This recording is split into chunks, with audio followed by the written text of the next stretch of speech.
नमस्कार, मैं हूं अतुल सिंघल। स्वागत है आपका हमारे खास कार्यक्रम नमो इम्पैक्ट में।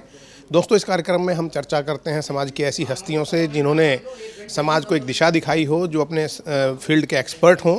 और इसी सिलसिले में आज हमारे साथ हैं अनिल सहस्त्र बुद्धे जी, जो एक शिक्षाविद हैं और AICTE जो संस्था सभी जो एजुकेशन संस्थाएं हैं उनको एक्रेडिशन देती है, उस संस्था के चेयरमैन रहे हैं, नाक हैं जो उनकी क्वालिटी चेक करती है। हम अनिल सहस्त्र बुद्धे जी से बात करेंगे। बहुत बहुत स्वागत है सर इस कार्यक्रम में हमारा। नमस्कार। नमस्कार सिंघल जी।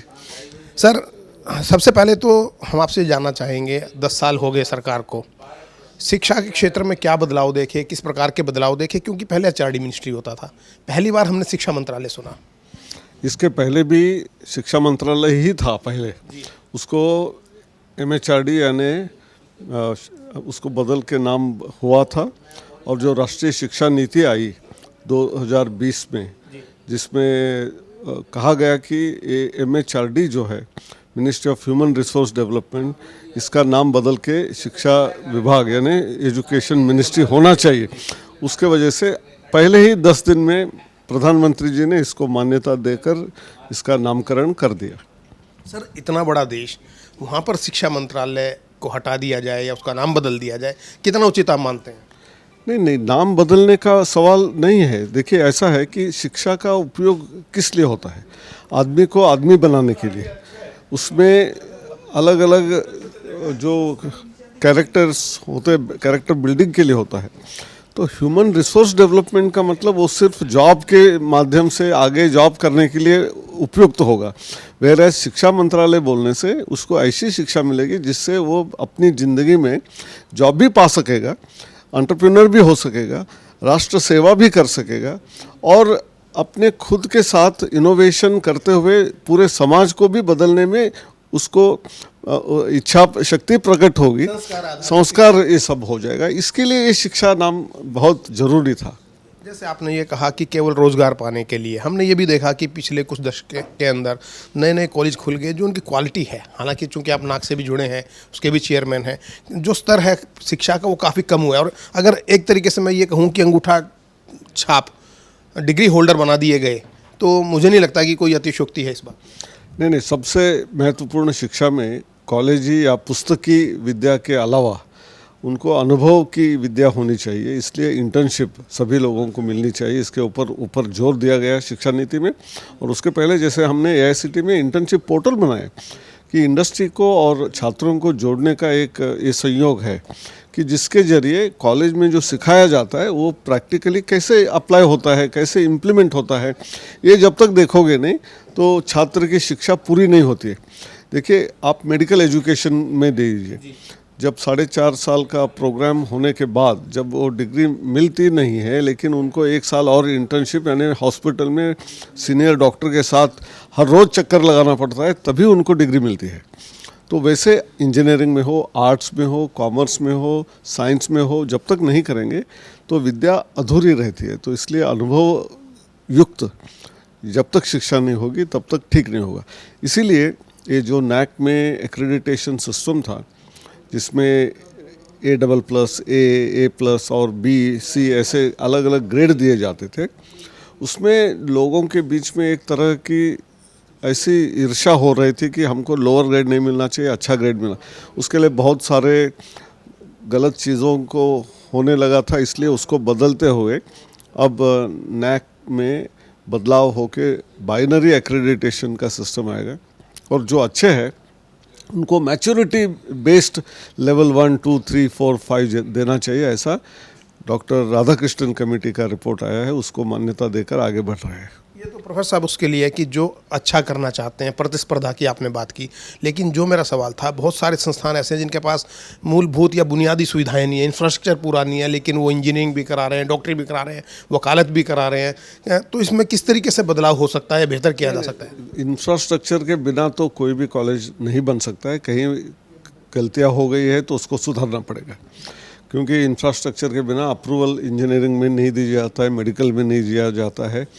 और भले यूनिवर्सिटी लेवल में अफिलिएटेड कॉलेजेस जो है आर्ट्स, कॉमर्स, साइंस में भी कम से कम बिल्डिंग, फैकल्टी, लेबोरेटरी, ये क्लासरूम है या नहीं, इसको देखा जाता है। लेकिन उसको अच्छी तरीके से मेंटेन करना और उसका उपयोग सही ढंग से करना सबसे इम्पोर्टेंट। बिल्डिंग तो बहुत जगह में होती है, लेकिन वहाँ शिक्षक नहीं होते या शिक्षक अच्छे ट्रेन नहीं होते हैं, और वो अपना पूरा समय देश के लिए या समाज के लिए देना है, ये प्रवृत्ति से नहीं है, सैलरी देने के वजह से आ जाते हैं ना, तो वहाँ प्रॉब्लम चालू होती है। तो इसलिए शिक्षकों को ट्रेनिंग देना ये बहुत महत्वपूर्ण बात। हमारे Malviya mission for teacher training centres खुले हुए हैं, उसमें से सारे टीचर्स को इंडक्शन के समय पे शुरुआत में और बीच बीच में जब जो बढ़ाई टेक्नोलॉजी में डेवलपमेंट हो रहे उसका ट्रेनिंग, ये जब तक नहीं करेंगे तो वो छात्रों को क्या दे पाएंगे। ये बहुत महत्वपूर्ण आपने बात कही। डॉक्टर अनिल सहस्त्रबुद्धे, उनका ये कहना है कि प्रशिक्षण जो है लगातार अध्यापकों का होना चाहिए, क्योंकि बुनियादी सुविधाएं होना एक अलग विषय है, लेकिन उनका सही तरीके से इस्तेमाल होना दूसरा विषय है। तो हमारे माध्यम से और क्या सुझाव आप देना चाहेंगे, क्योंकि आपका काफ़ी अनुभव है, जिससे कि बेहतरी की जा सके। शिक्षा मंत्रालय में नई सरकार बनने वाली है, उसके सामने हम आपके सुझावों को रख सकें। छात्रों को सबसे इम्पोर्टेंट नवाचार के ऊपर और रिसर्च यानी अनुसंधान के ऊपर ध्यान देना चाहिए। और भगवान ने हमको 5 इंद्रिय जो दी है, इसका सही इस्तेमाल यदि करेंगे तो हम रास्ते में जाते समय हमको जब समस्याएं दिखती है, तो मैंने जो ज्ञान प्राप्त किया वो इन्फॉर्मेशन तो वैसे इंटरनेट में सब कुछ है, लेकिन वो इंटरनेट वाला ज्ञान जो इन्फॉर्मेशन है उसको ज्ञान में परिवर्तित, नॉलेज में परिवर्तित वो शिक्षक बनाता है, और उसको आगे प्रेरणा जब देता है तो उसका विजडम में यानी उसका प्रज्ञान हो जाता है, और उसके बाद समाजोपयोगी काम चालू होता है।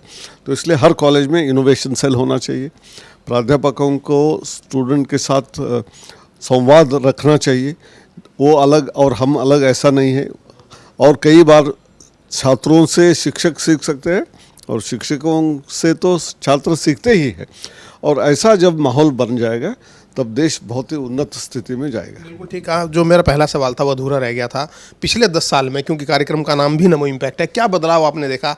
शिक्षा के क्षेत्र में नवाचार की आपने भी बात की, तो मोदी जी तो नवाचार को बढ़ावा देने के लिए कार्य कर ही रहे हैं, तो किस प्रकार का बदलाव आप देखते हैं? क्या कितने मार्क्स देना चाहेंगे आप? देखिए, अब कितनी भी हमारी अपेक्षाएं होती है सारी पूरी नहीं हो सकती, लेकिन 10 में से 9 गुण तो आराम से मिल जाएंगे, क्योंकि बहुत सारी IIT शुरू होगी। आज पहले 5, 6, 7 IIT से लेकर अब 23 IIT हो गई, 31 NITs हो गए, एम्स करीब करीब हर राज्यों में एम्स भी बन गया। यानी शिक्षा क्षेत्र में सारे हाई टेक और बाकी विधि के भी शिक्षा, सारी चीज़ें उनके लिए नेशनल लेवल की बहुत सारे इंस्टीट्यूट होने की वजह से हमको हमारे देश में रह के अच्छी शिक्षा मिलने का एक प्रावधान जो हुआ, ये सबसे बड़ी उपलब्धि है।